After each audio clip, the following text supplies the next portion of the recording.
Excellent. So what was the design brief for the Escala concept, and how does it represent Cadillac's mission moving forward with daring designs? Okay. So with any great concept, you do start with a really strong brief.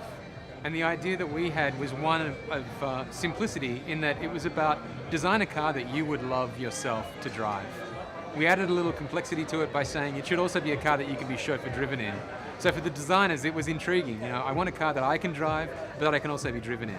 And that's really what led to the car. So we wanted to have really two different personalities to the vehicle. So sitting in the rear should obviously be a really relaxing experience, but sitting in the front should be an engaging driving experience. So I guess the first thing is, when I moved into this role, for me, I wanted to have an education of what is Cadillac really about. So with Ed Welburn, we went through the Heritage Center and we looked at lots of the previous concepts. And what I noticed is each concept was different to the one before, but they all had something in common, and that was this bold, optimistic design and this integration of technology. So in that way, I would say this concept is very like the concepts that have come before it, but in reality, it's also about evolving the DNA of the vehicle. So taking the design forward into the future, not looking back. And that really was, the design philosophy. The designers embraced it. My message to them was it shouldn't be mistaken for any other Cadillac, and it certainly shouldn't be mistaken for any other brand. Well, I mean, the heritage is so rich. Johan mentioned earlier that the brand is going to be 114 years old this year. So there's such a rich heritage to draw from. But the great thing is that all the great Cadillacs, they didn't look like the one before them. They're always pushing forward, and that's what we want to do. So I think that certainly we wanted to retain the Cadillacness that people would recognize on the road. I think the simplicity in the design, while it's sophisticated, it is simple, it's a memorable design. So what I mean by that is you could draw on a napkin 1, 2, or 3 lines to convey what the vehicle is about. And that's certainly what I see in Cadillacs today as well. So I'd say certainly the headlamps and tail lamps are something that we're really excited about, because we already kind of own this vertical light signature, but I don't want it to get stale. It has to continue to evolve.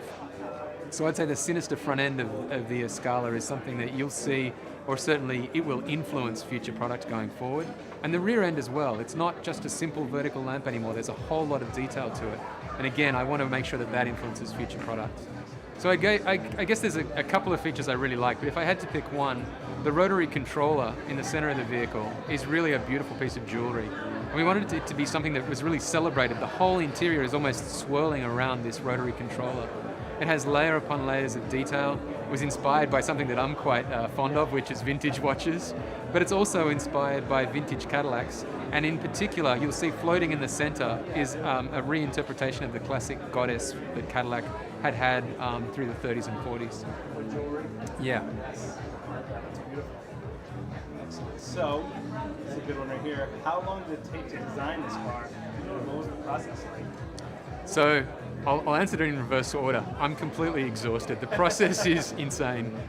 What I mean by that is we typically talk about what we want to do well in advance, but it takes a little over a year from kind of the first sketch until we have a show car built. The design process is really exciting because it's very creative. I try really hard to make sure that the designers feel like they have the freedom to really propose whatever they want to do, and we spend a lot of time talking about brand positioning, about the persona of the brand and the flavor of the design we're trying to achieve. But it really is building the car that is the most exciting and the most stressful, because I could use an analogy that if you're redecorating your home, as you start to put elements together, you start to change things and tweak things. And usually we're on a pretty tight timeline. So the guys who are building the car are usually pretty accommodating, but they also have to build a fantastically tailored and beautifully executed vehicle. So there's always that tension, but it's such a great process. I just love it, absolutely love it. It's very intriguing. It's so beautiful. It's a fairly complex paint.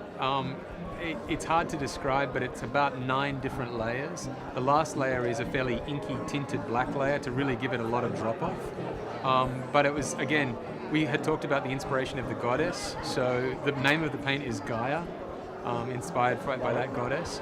But it certainly is a color that has warmth to it, but we didn't want it to be any particular color. It was more about the mood. Sophistication. It's beautiful. I love it. Yeah, in the flesh, it's a pretty amazing. It's amazing. Color. Yeah. Every time I've seen it, it's been a little bit different, and it's able to pull the lines out. Yeah. Which can be subtle, and it's well, and that was really important when we chose the color, because we don't want this to look like an origami car. We have a few simple lines, but we want everybody to understand the sophistication in the surfacing. When you see this tomorrow in the sunlight, it'll be completely different. excellent. I'm sure everyone can't wait to see it in the sunlight because it Yeah. has a lot of amazing details. Yeah. So Andrew, thank you very much. We Hey, appreciate no your problem. time. It was a pleasure. And thanks for designing such a beautiful car. Thank you. All right.